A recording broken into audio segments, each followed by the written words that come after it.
Welcome to doctor Mythili's music therapy channel. இன்றைய பதிவிலையும் neurobiological perspective of music என்ற தலைப்பில் சில செய்திகளை நம்ம பார்த்துக்கலாம். The correlation between music and mathematics என்ற தலைப்பில் சில செய்திகளை பகிர்ந்துக்கலாம். இது பயாலஜிக்கல் ஆஸ்பெக்ட்ஸ் நியூரோபயாலஜி அப்படின்னு சொன்னால் என்ன பண்ணுறோம்? இசையை நல்லபடியாக கேட்குறோம், நம்ம உடலில் என்ன மாதிரி மாறுதல்கள்லாம் அது ஏற்படுத்தும் அப்படின்னு பார்க்குறது பயாலஜிக்கல் ஆஸ்பெக்ட்ஸ். ஆனால் இசையை நல்லபடியாக நம்ம கற்றுக்கிறோம், கேட்குறோம், கேட்டு மகிழறோம். அதை பற்றி தான் சென்ற பதிவில் பார்த்தோம். கேட்டு மகிழறோம், இசையை வாசித்து மகிழறோம், கேட்டு மகிழறோம், நம்மளே அதை ஃபாலோ பண்ணுறோம். அப்படின்னா பயாலஜிக்கல் ஆஸ்பெக்ட்ஸில் என்னெல்லாம் பண்ணலாம் அப்படின்னு சொன்னால் number work, planning, cognition, depth perception, இதெல்லாம் ப்ரீஃப்ரண்டல் லோப் ஃபங்க்ஷன். அந்த ப்ரீஃப்ரண்டல் லோபில் இருக்கிற அந்த கார்டெக்ஸு, அதில் இருக்கிற நியூரல் நெட்வொர்க் மூலமாக இதெல்லாம் ரொம்ப சிறப்பாக செய்யும்னு நம்ம பார்க்குறோம். ப்ரீஃப்ரண்டல் லோப் ஃபங்க்ஷன், இந்த ப்ரீஃப்ரண்டல் லோப் ஃபங்க்ஷனில் இதெல்லாம் உண்டு, எல்லா காக்னிட்டிவ் ஆஸ்பெக்ட்ஸ். அப்போ சில பதிவில் சைக்கலாஜிக்கல் ஆஸ்பெக்ட்ஸ் அதில் வரும்போது காக்னிட்டிவ்லி நியூரோலாஜிக்கலி ஹெல்த்தி இண்டிவிஜுவல் அப்படின்னு ஒரு பார்த்தோம். அந்த காக்னிட்டிவ் ஆஸ்பெக்ட்ஸில் வரும்போது இந்த நம்பர் ஒர்க் பிளானிங்கில் அதில் வரும் இல்லையா? காக்னிஷன், புரிதலுக்கு அடிப்படையில் இருக்கிறதெல்லாம் எண்ணுக்கு தொடர்புடைய செய்திகளை நம்ம கொள்கிறோம். அப்படின்னு சொன்னால் நல்லபடியாக நம்ம இசையை நம்மளால் பாட முடியும். நல்லபடியாக இன்ஸ்ட்ருமெண்ட்டில் ஒரு இசைக்கருவிகள் மூலம் சிறப்பாக நம்ம வாசித்து காட்ட முடியும். அதே மாதிரி இசைக்கருவிகள் மூலமாக நல்ல ரிதம் பார்க்குறதுக்கு ஒரு இசைக்கருவி மூலமாக ரிதமையும் நம்ம வெளியில் கொண்டு வந்து எல்லாருக்கும் வாசித்து காட்ட முடியும், நம்மளும் அந்த ரிதமை அனுபவிக்க முடியும். அப்படின்னு சொன்னால் இந்த biological aspects, the perspective of neurobiology அப்படின்னா அதில் என்ன உடனே சொல்கிறோம், இசையை நல்லபடியாக கற்றுக்கிட்டா நல்ல கணக்கு போட முடியும்.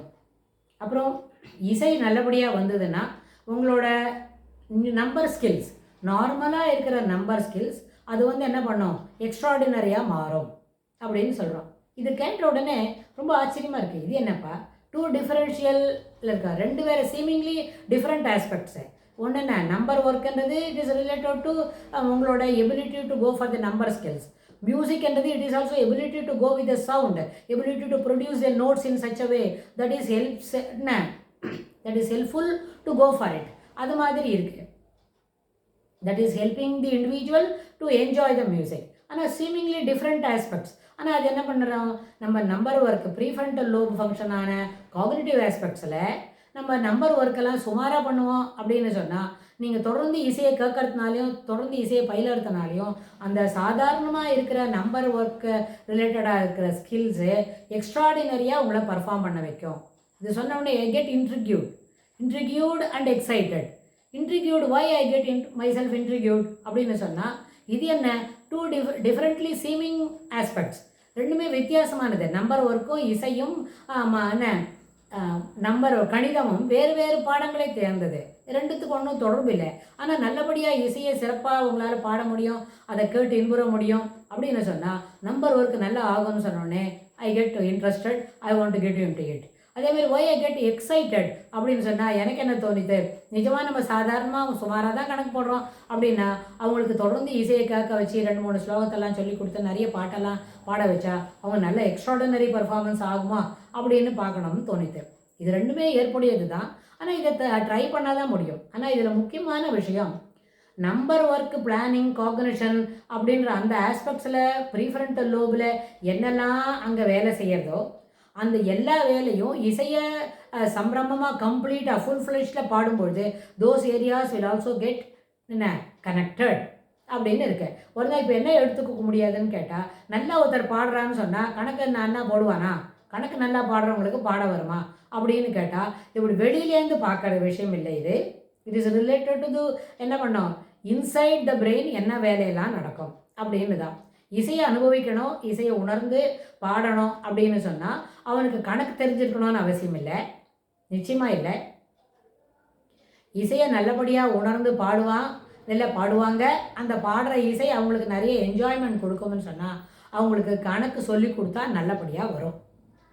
அந்த கணக்கு போடும்போது இருக்கிற அந்த வென் டயக்ராமு, அதுக்கப்புறம் இருக்கிற அந்த கான்செப்ட்ஸ் ஆஃப் மேத்தமெட்டிக்ஸ் நிறைய இருக்கு இல்லையா, ஜியோமெட்ரிக்கல் அப்புறம் வந்து அந்த ஸ்பேஷியல் ரிலேஷன்ஷிப்க்கு ரிலேட்டடாக இருக்கிற சில பெர்ஸ்பெக்டிவ் அதெல்லாம் ரொம்ப சுலபமாக எளிமையாக புரிஞ்சுட்டா யூ கேன் பர்ஃபார்ம் வெல். அதானே சிலவங்களுக்கு அந்த கான்செப்ட் மேத்தமெட்டிக்கல் கான்செப்ட்ஸே மனத்தில் சரியாக வராத பொழுது they are unable to perform well.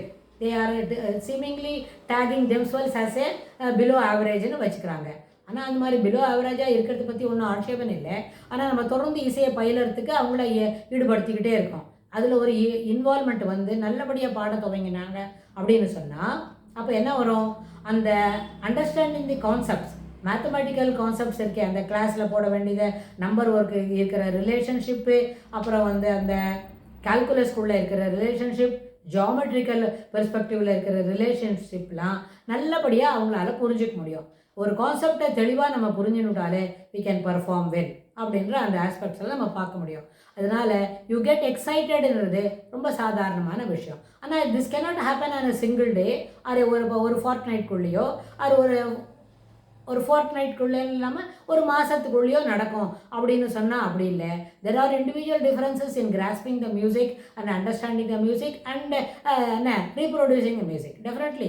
ஏன்னா இசை என்பது ஒரு தனி மனிதனோட உணர்ந்துக்கக்கூடிய நிலைமையில் அதை கனெக்ட் பண்ணணும் அப்படின்னு சொன்னால் அது அவங்க எப்படி கனெக்ட் பண்ணிக்கிறாங்க அப்படின்றத பொறுத்து தான் அவங்களோட இசையை ஞானம், இசையில் இருக்கிற ஒரு நாலெட்ஜ் எப்படி வளருதுன்னு நம்மளை பார்க்க முடியும்.